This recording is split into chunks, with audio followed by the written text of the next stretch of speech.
Hi viewers, welcome to another episode of the Elections Hub with me, Witness Abuto. This is your one-stop for everything elections 2020. We seek to educate, to inform, and create awareness, especially among young ones, to better electoral process. Today we bring to another session in the interactive faith, where we engage people on the issues that matter. Today I have with me, it's my great pleasure to welcome Edem Havor. Edem is an MPhil student, political science, and a graduate assistant at the University of Ghana. Edem, welcome to the Elections Forum. Thank you very much, business. I'm glad to be here. Pleasure to have you. I trust you're doing well, in good spirits. Very well. Very well. Very well. I'm very well. You? I'm doing fine. I'm doing fine. Yeah, so, generally, what are your thoughts about the upcoming election? Okay. Well, first of all, I think, as we all know, we are not in normal times. Indeed, elections in general are the only way in our part of the world. It is our only way of having the government account to us. Most of the time we elect leaders, and after 4 years, we can't have any form of accountability up until election. So we are seeing a trend whereby you have a lot of MPs and ministers carrying out projects currently. So you have even a school of thought who are even suggesting that we should even have elections every year, because if it is elections that is going to bring about the developments that we have sought for in our democracy, then we should have elections every year. Obviously, there is the cost involved, but you look at the cost benefit analysis and Okay. realize that it is only during election year that certain projects are done. It is Mm. only during election year that people get to see their members of parliament. It is only during election year that we see more interaction with from leadership among citizens. Okay. So generally, obviously, elections are important, elections are necessary, but overall, we should have a proper system of accountability Okay. and not oversubscribe to elections. Look at the amount of money people pay just to contest to be members of parliament. What is in there? What is in the parliament house that a lot of people would rather pay a lot of money to be? Because if you are there to serve, you should not pay your way to serve. You should not pay your way to serve. It should be bestowed on you. It should be an honor. But look at what we saw in the just ended primaries of both political parties. Money sharing everywhere. And so because of that, it is letting people place premium on the election rather than the outcome or the benefit or the purpose for which elections are held. And it is very bad. But generally, the Electoral Commission have conducted themselves well in terms of organizing the voters registration. The only problem I had was the fact that you had eligible Ghanaians who were outside the shores of Ghana as at the time. During the So registration. during the registration, and they are going to be sidelined not by any fault of theirs. The Electoral Commission could have had a way of probably even registering online, so that at least then you have a lot of eligible Ghanaians. The keyword is eligible because you can be a Ghanaian but might not be 18 years, might not be of sound mind. So once you are eligible, then you have to, because then if now that the borders were opened and you have a lot of Ghanaians trooping in, they also should not be, their right to vote should not be taken away from them. So does that mean that from now to the election, if Ghanaians are trooping in every day, we will be registering them every day, and when will we finish and then verify, cross check? All these things should have been considered. But all in all, it has been a very, very good exercise. I won't lie. Mm. Okay, okay. Those are some interesting perspectives. And you have studied more of political science. You have studied more of governance. In election year, we tend to have political parties promise us heaven, basically, and they tell us they're going to do this year of roads. We'll do this. We'll give you that. Freebies, basically, 50% of tertiary student fees for the next academic year, and there's been too much emphasis on those things, other than what is really key in my perspective. That is having good governance system, having the right institutions, having measures to actually hold leaders accountable. What's your you see, thoughts on this, this and is a what should we failure. do going forward? This is a failure on the part of governance to educate or provide civic education. It is the failure to provide civic education. You see, people are moved with what they hear. We will do this, we will do this, we will do this, and then what they benefit. You see, we don't have a lot of Ghanaians who are for Ghana. We have a lot of Ghanaians and politicians who are for themselves.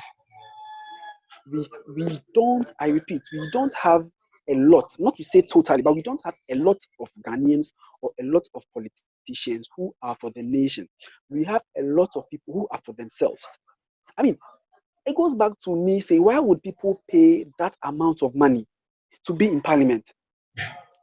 It should send a certain signal, or it should bring an awakening back to the issue of promises. And I mean, witness, you will bear obviously witness that it is this year that has been a year that you have heard a lot of manifesto talk, a lot of promises. I mean, it is something is being done right, yet something is also has not been done right. What is Okay. being done right is that citizens are now becoming aware. They are now realizing that they have power.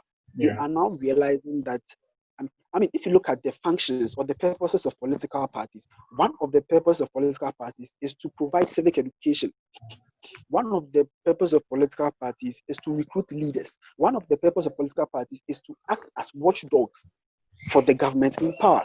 How many, I mean, apart from the two major political parties who carry out this role, I mean, between each other, how many other political parties do you see contribute vocally to the issues raised by these two?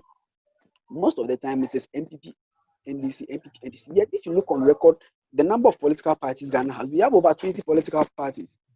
Not all of them would contest for the presidency and stuff, but I mean, they are existing. So the NCCE should partner with all these because definitely they have a certain reach that maybe the NCCE falls short. Why not collaborate with these political parties? I mean, at your various IPAC meetings, why not collaborate and then go to the nook and cranny? Because you have a lot of people who don't even understand issues because they look at it with a partisan eye. What the Mm. MP said, what the assemblyman said, what the MP said. These people are not the repository of knowledge. They do not know it all. Mm. But as I was saying, you are seeing a year whereby people are now becoming aware. Okay. Previous elections, every political party has had a manifesto, but Mm. you are not seeing a lot of emphasis on it then as it is now. Yeah. Because I mean, look at the New Patriotic Party who now decide to bring about results fair, going about to show what they've done, going about this is what we promised, this is what So we we've have done. done. Okay, the opposition too is saying that you promised this, you didn't do this, we promised this. I mean, you are now seeing that the people they are realizing that Ghanaians are waking up. And Yeah. Ghanaians are waking up due to the activities of these political parties by virtue of their own doing and undoing. Their actions and inactions is having that trickle down effect on people becoming aware because you would go to a place and tell that the MP has been in power for over 4 terms, 5 terms, and hasn't done anything. If the Nothing. same MP comes, good. If the same MP comes to promise them again, do you think they would Yeah. willingly follow? No, they would be more critical Okay. because first pool, second pool, third. I mean, so you have a lot of awareness. You have a lot of conscientization. I would not use the word education because I mean education should have a certain objectivity to it. What you have as skewed towards political parties. So I won't call it education, but I will call it conscientization. I will call it awareness because these political parties are, by virtue of their watchdog role, are ensuring that citizens become more aware, hold the government more responsible, and it should be both ways. Okay. Sure. Sure. That's great. To end our session, what would you say briefly to young people out there? Don't take active politics seriously. Don't engage in active partisan politics. The keyword is active partisan. You see, there is the essence of politics, okay, is to ensure that there is decorum, there is objectivity in our discourse. We should not be overly political. I mean, just like how chiefs, you see, there is a clause in our constitution which states that if a chief wants to engage in active, the keyword is active partisan policy, they should resign from their seats or or whatever. I mean, it goes to show you that there is a certain, that means that politics exists. Man is a political animal.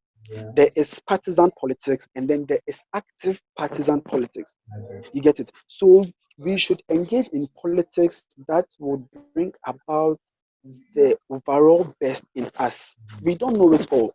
We don't know it all. So let no one pride himself in knowing everything. Because when it comes to health issues, let us let the health people deal with it. When it comes to security, let us let security deal Or with it. technical Every people. area we should good. Every area we should look for the Allow the key experts. experts, not politicians, air their views on those issues. Okay, the technocrats, yeah. Adam, thank you so much for joining us. So, young people, what Adam is saying is that we shouldn't engage in active partisan politics. We should probe the issues. We should ask. Issues, exactly. We shouldn't be out The relevant there defend questions, the yeah, critical questions. defensible and defend the indefensible, and also kind of justify the unjustified because of partisan politics. So, Adam, thank Yeah. you so much. Young ones out there, we need to participate. We need to make our voices heard, and our votes can really count. Thank you so much, Adam, once again. Thank So, you very until much, next Witten. time, this will be all for now. Bye.